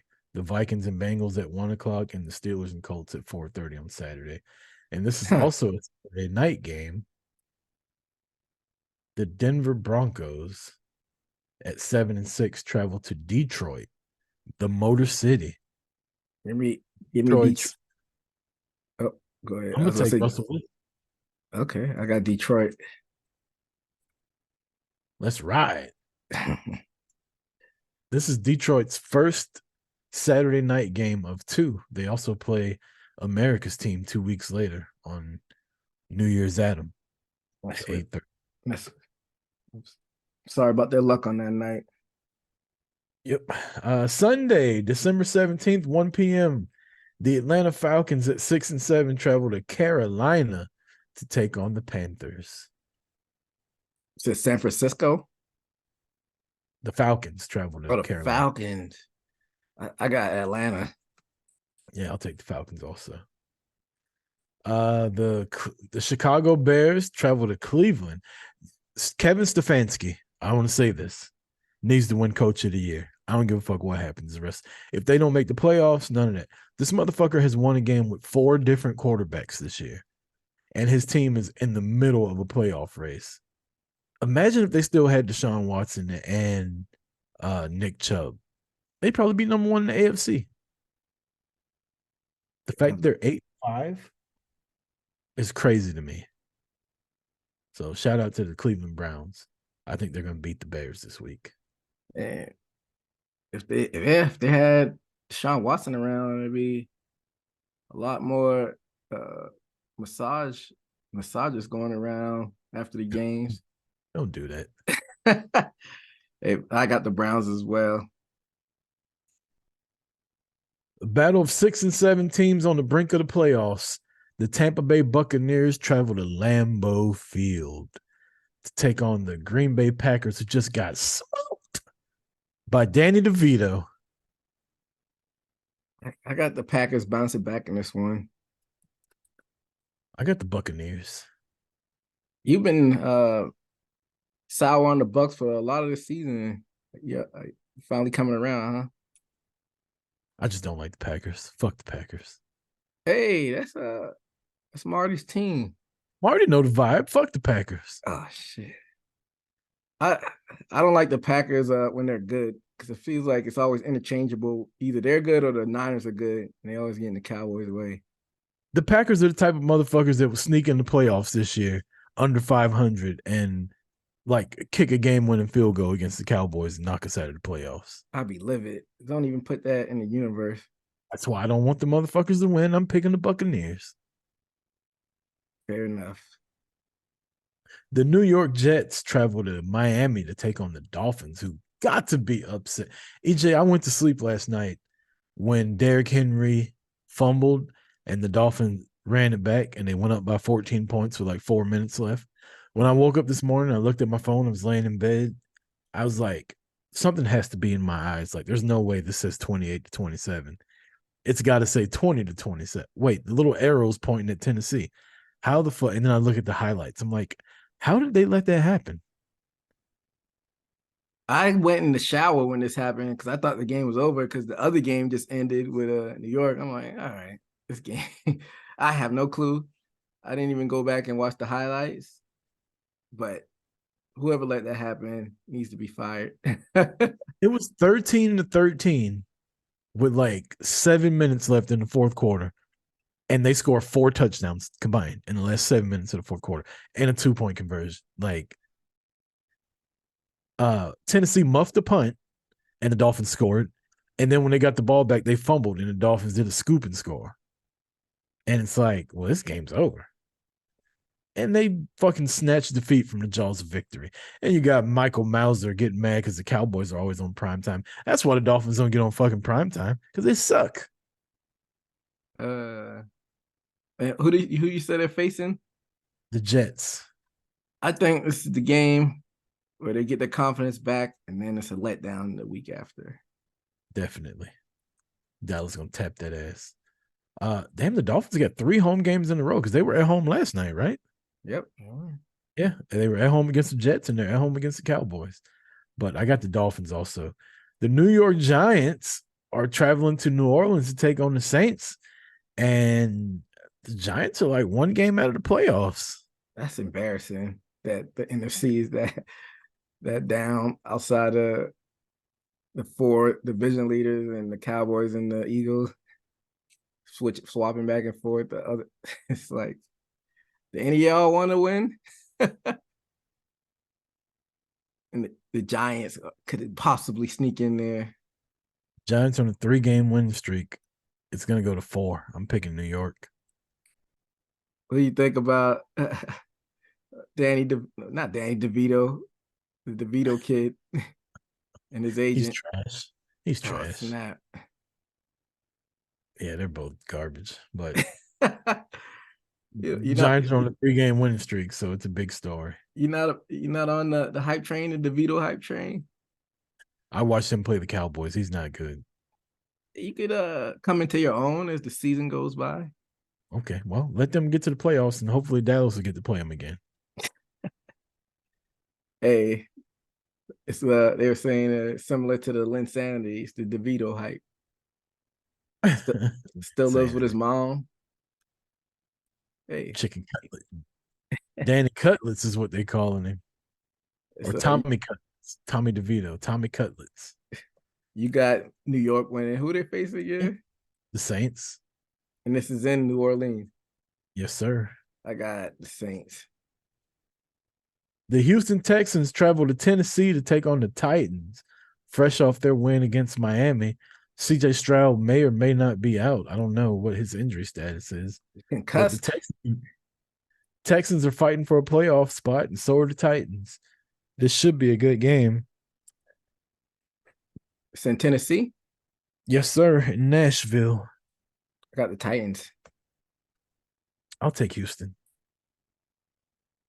All right. The Kansas City Crybabies travel to New England to take on the New England Cheaters. This will be a great game. That was an awesome play. I mean, he was offside. The rules are rules, but that's just a tough break. Tough break. Yeah, it was a great play though. Yeah, nobody's gonna feel sorry for you. You won Super Bowls the past 2 or 4 years, so it is what it is. Speaking of the Chiefs, how about my boy Baron Corbin, main event NXT Saturday night, and Sunday he's in the fucking box taking selfies with Taylor Swift at the Chiefs game. Oh, for real?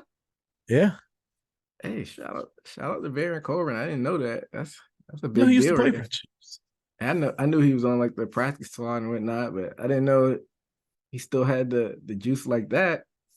Yeah, he lives in Kansas City. If you follow him on Instagram, he does like he's got like a whole outdoor kitchen in his backyard, and he'll be like smoking brisket and cooking steak with his dogs and smoking cigars and drinking bourbon. Like Corbin's the type of motherfucker I need to hang out with. Yeah, I remember you mentioned that before, but he must have some clout as far as like the backstage politics if he was able to get in that suite. I mean, probably still got some stroking Kansas City. Like he was on the team. Like, yeah. Hey, I'm sure his following went up after that. Shout out to Baron Corbin. I got the Chiefs. I think they're gonna beat the dog shit out of New England. They're angry, so they probably are gonna take out their anger on New England. That's why I got them as well. The San Francisco 49ers and the Arizona Cardinals. I need an upset. I need the 49ers to drop one game, maybe two.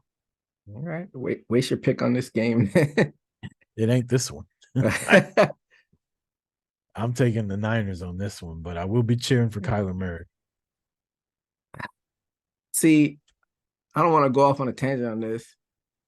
I think Russell Wilson, he set the market, and I think he was an outlier. For some reason, these teams got in love with drafting quarterbacks under 6 foot.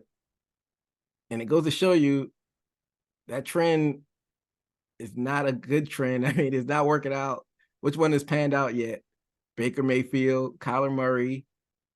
It's too early, but so far, Stroud has been running circles around Bryce Young.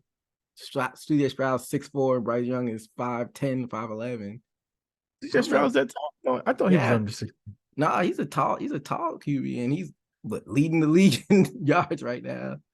All right. I don't think height has anything to do with it. I think they're not as good. I think it does. You can't seeing over the line is an underrated. What about Drew Brees? He was like 5'4". He's out. Him and Russell Wilson were the outliers. They're Hall of Famers. They're outliers. Doug Flutie? Huh? Doug Flutie was trash in the league. Yeah, but he did the USC band play. Okay. I'm not just talking just to talk. You got Drew Brees and Russell Wilson. Both of them won Super Bowls, EJ. Okay. Keep drafting these short quarterbacks and they're not doing anything. Have you have a VR set? Mike Vick was under 6 feet. No, he was 6 foot, like exactly. Yeah, right. If he was a wrestler, he got that fucking kayfabe height. He was fucking 5'10". He was listed as 6 foot. Hey Siri, how tall is Michael Vick? Yeah. Anybody that's listed right at 6 feet is 5'11", 5'10". I'm just saying sub. And Michael Vick, he had his years, but he was good. If he wouldn't have had to go to jail for fighting dogs, he probably would have won a Super Bowl. Coulda, shoulda, woulda. When Vic was in his prime, you could not stop that. That motherfucker was a weapon. He was must-see TV, but he's 6 foot. I hope Kyler Murray gets like 500 yards this week, just so I can come back and be like, "How you like his below 6 foot ass now, EJ?" I'm just saying, I play that VR game where they simulate you behind like an actual O line. like it's harder than it looks because you can't see over that line. I'm just saying. I think it's C. Okay. Y'all, It's not like the offensive linemen are standing straight up when they're blocking. hey, teams, y'all don't want to win, keep drafting these short quarterbacks. And that's my message of the week. What else games I'm we just got? hating because I'm short. I don't like attitude against us short people. We I'm can not, do it, sucker. I'm sub 6 foot. I'm just being real. Did you pick the 49ers or the Cardinals? You picked Kyler Murray, right? I ain't picking no Kyler Murray. I got the Niners. The Washington Commanders against the Los Angeles Rams. I got the Rams. The Commanders I thought would be better than the Giants this year, and they're 4-9. The Giants are 5-8, but it feels like the Giants are just way better than them right now. So I'll take the Rams. Why'd you think the Rams. Commanders were going to be good? I didn't think they were going to be good. I thought they'd be better than the Giants. No. The Rams are fucking. If they win, they're 7-7. They're right in the thick of the playoff race. It's gonna So be I like that exciting. because I got Cooper Kupp in my fantasy league in the playoff start this week. So I'm gonna need him to do some things. That's one thing that I like about this seventh, this third wild card team being in there. And it makes the teams that maybe out of it, if there wasn't that spot, actually play for something. So that's one good thing about it. America's team and their MVP quarterback, Dak Prescott, leads them into Buffalo to take on the Bills, who are fighting for their playoff lives after stealing a win against Kansas City. You got Dallas and Buffalo. See, coming into this game, I knew it was going to be a rough 3-game stretch. The Eagles, the Bills, and the Dolphins. And the Lions after that.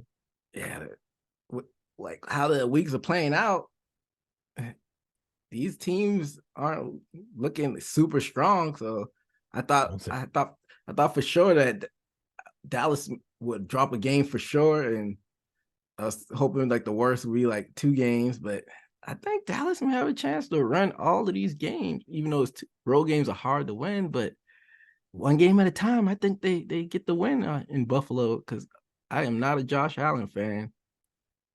I think Josh Allen has at least 2 turnovers and Dallas wins by 10 or more. I think it'll be a closer game. I think Dallas wins by a field goal. It's cold out there. Dallas don't win by field goals, dog. We won 1 game by field goal. Everything else been by 20 or more. Every fucking game has been by more than 20 except for 1. So if Dallas is going to win, they're going to beat the shit out of you. I say 10 at the most. Yeah, 10 or more. Sunday Night Football, the Baltimore Ravens, number 1 seed in the AFC, travel to Jacksonville to take on the Jaguars, who just got upset again last week. And they had Trevor Lawrence. Is he? Maybe he's still not right all the way. Still hobbled. Jaguars are 8-5 though, and they got the Colts and the Texans and the Titans are all like within 2 games of them. So if they want to win the division and get to the playoffs, they better start winning. And the Baltimore Ravens are coming to town. I might regret this, but I'm gonna go with the fighting Tony Khans on this one. I think the Jags might get the upset. I'm gonna go with the Jags. I'm not confident in that, but make it interesting. I'm gonna take Baltimore. Hopefully they're dressed in all black. I like those uniforms. Or all purple. The all black are pretty cold. I like the all purple ones. I saw Odell Beckham scored a touchdown in the all purple this week, and it looked cool. Monday Night Football, last game of the docket. The Philadelphia Eagles, fresh off that ass whooping from the Cowboys, travel to Seattle to take on the Seahawks, who are getting Geno Smith back. And the Seahawks need this win. EJ, it's my upset special. Give me the Seahawks to beat the Eagles. Eagles on a 3-game slide. I think Seattle will take this one too. I mean, people kind of gloss over the fact that losing that 3 hours, that ain't no joke. I think that messes with the Eagles some too. And oh, trust me, I know. and they won't stop the bleeding this week. I think the Seahawks will take this one. I think this starts the crumbling of the Eagles. They lose this game, people are gonna start wanting Sirianni fired. There's gonna start to be some infighting. AJ Brown's a fucking powder keg. He's already ready to go off. If he wouldn't have got 9 catches last week, he'd been mad as hell getting blown out like that. But because he got a lot of catches, he didn't really say anything. But I think this is gonna start the downfall of the Eagles. And the week after that, they got the Giants. The Giants are playing for a playoff spot. Like, it's real possible the Cowboys could win this division, EJ. That's what I'm hoping for. But yeah, I got the Seahawks. I just think Geno and DK Metcalf and Lockett and NJS are gonna do a number on that Eagles secondary, man. That secondary is not good. The only reason why I got the Seahawks is because you said Geno's back. I don't think the Eagles are completely done, but they're reeling right now. Oh wow, Nikki Bell is on a TV show. Yeah, she's on that Barmageddon or whatever. I need to start watching that. I miss me some Nikki Bella. Shout out to the Bella twins. I've been watching old episodes of Total Bellas just to see her. She's hotter as a mom too. Yeah, I haven't really been keeping up with her, but I'll take your word for it. Speaking of hot moms, Hillary Duff is pregnant again. Can you blame her husband? I just want everybody to know it ain't mine. That's what everybody was speculating. Is it Rucker's kid? Yeah. Never know until it comes out. It comes out with a slight tan, you know. Yeah, he ain't gonna know how to ice skate. They gonna be trying to teach this motherfucker how to play hockey. He ain't gonna know what to do. He can dribble a basketball though. Catch a slant route. Oh, that's tragic. No, congrats to Hillary Duff and her lucky ass husband. You got anything else you want to add, EJ, before we get up out of here? Hey, shout out to the listeners as always. Good questions that they brought this week, and I know you'll be on 80 Proof later this week. We got UFC 296 coming up this weekend, so be on the lookout for that on Haymaker. That's all I got. Shout out to my boo thing, Misha Tate. Got a chokeout victory last weekend. Yeah, she did. The weekend before that. I thought she was done, but she proved us all wrong. So shout out to Misha Tate. Yeah, she still needs to retire though. After Nunez whooped her ass, I was like, she's done. And then she did retire. And then coming back all these years later, like she's not the same fighter she was. I love her though. I'll watch her fights when she does fight, but it's also hard too, because it's like you go into it knowing she's about to get her ass whooped, and I just feel bad. And then when she won, I was like, oh shit, she won. Nah, she still got some juice left in the tank. If she can make her money, she just doesn't need to be anywhere like the top 10. She doesn't need to be fighting good fighters like on the top 10, but she could fight up and coming fighters still. One of my favorite UFC moments was watching her choke out Holly Holm in that fight. I don't think I've ever reacted to how excited I was seeing her win the belt. Because I wanted her to beat Ronda so bad every fucking fight they had, and it never happened. That season of The Ultimate Fighter with her and Ronda on it, I fucking hated Ronda Rousey watching that shit. Ronda's not a likable woman, but yeah, Misha was losing that fight. That was kind of BS that Holly let her win like that. But exciting stuff. Shout out to Misha Tate.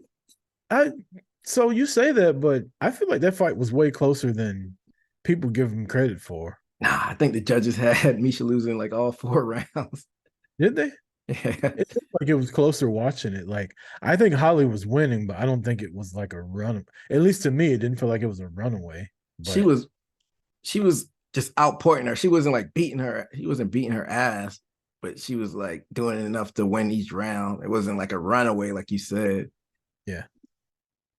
What's the deal with The Rock's daughter? Is she like the fucking Shawn Michaels assistant now? Yeah, I don't know. It's weird. They probably figured that she couldn't wrestle, so they're like, we'll have you in this backstage. And before we go off, we got to touch on one thing.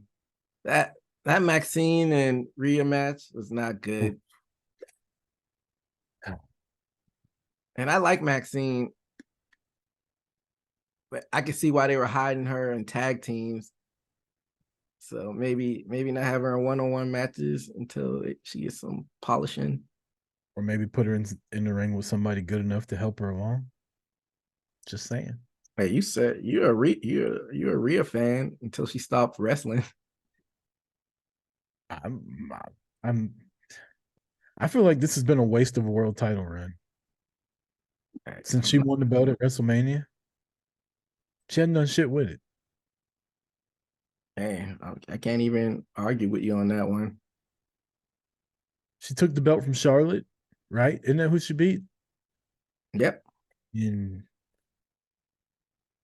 it's just a prop right now because she's the Judgment Day leader, the de facto. So yeah, she's why don't Stephanie you put McMahon in the McMahon Helmsley regime? She's Stephanie McMahon. Yeah, when she's she the had women's champion. when she had the women's belt, yeah. So Yeah, she's why the not? women's champion of LA. So why not? I don't see why not put it on like Becky if you're gonna have her do Judgment. If you're gonna have Rhea do Judgment Day stuff mostly. I don't understand it either.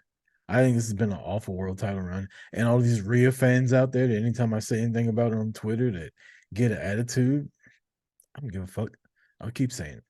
Rhea is not a good world champion. She's popular. She's you can't take your eyes off her when she's on TV. But when the bell rings, she's just not it. It is what it is. Everybody can't be Becky Lynch. Everybody can't be Trinity. You know, everybody can't be Mercedes. Chris Rock say some people gotta play the tambourine. I think Rhea's a tambourine player. She's not a fucking lead singer. Not everybody can be timeless. Yeah. Rhea's like she ain't necessarily the macaroni and cheese, but she's like the sweet potatoes of the Thanksgiving dinner, you know? Sweet potato's pretty good. Yeah, if you didn't have it, you'd be disappointed. But when you do get it, you're like, fuck yeah. But you can get along without it if you don't have it. Just disappointed. She's not the main event. Hey. Wow, it busted the fuck open. Just happened. The fucking rope came off. Holy shit. And I don't think that happened on purpose. I don't think they planned that. Oh, maybe they did because he's about to use it as a weapon. That's something just busted. I'm not telling you who's fighting who, but somebody got busted open and the fucking ring rope came off. Hey, you know this wouldn't be a proper boot to the face show without our live play-by-play of NXT. Hey, at least it ain't me fucking frothing over the women. It's fucking me commenting on actual wrestling. And that's only because Gigi Dolan or Jada Parker or Fallon hasn't been on TV. See, there's a caveat with it. Yeah, I shouldn't even be naming NXT women's wrestlers because I don't know how old they all are. They're pretty young, but I mean, if you're over 21, you're in the clear. Your age, no, it's your age divided by 2 plus 7. So that would be I ain't doing all that math. like 27 and a half for me. Ooh, yeah. A lot of those girls are like 21. Yeah, hell's off limits. I can't look at her. Oh, she's completely she's like 19. Can't look at Roxy. She's young. Lucky for me, all the chicks that I think look good are older. Not older. Kalani Jordan's pretty young too. Hey, not Fallon. Fallon's got to be like 25, right? She's been in there for a while. I think she's older than that. I think she's like 27, 28. Gigi's got to be 30. Nah, not quite. Jada Parker's probably the dangerous one that I need to stop. Gigi Dolan age. She's like 27, 26, 28, somewhere around there. Damn, she's only 26. Yeah, that's what I thought. Who else did I say? Jada Parker. Alan Henley. Alan Henley's like 27, 28, maybe even 29. 29, EJ. Damn, boy, you right on the fucking money. I had to do a segment back on 80 Proof, so I got to see a lot of their ages. That's right. You need to come back and do that again. That was fun. I was thinking about it. Part 2. We'll cook up something. For EJ Reed, I'm Chris Rucker. Thanks everybody for joining us. Make sure to stay tuned to our social media, as this week we will have our end of the year awards voting being posted on all forms of social media. Please follow us on YouTube, give us a subscribe, and thanks to all the listeners that sent in questions. Until next week, peace.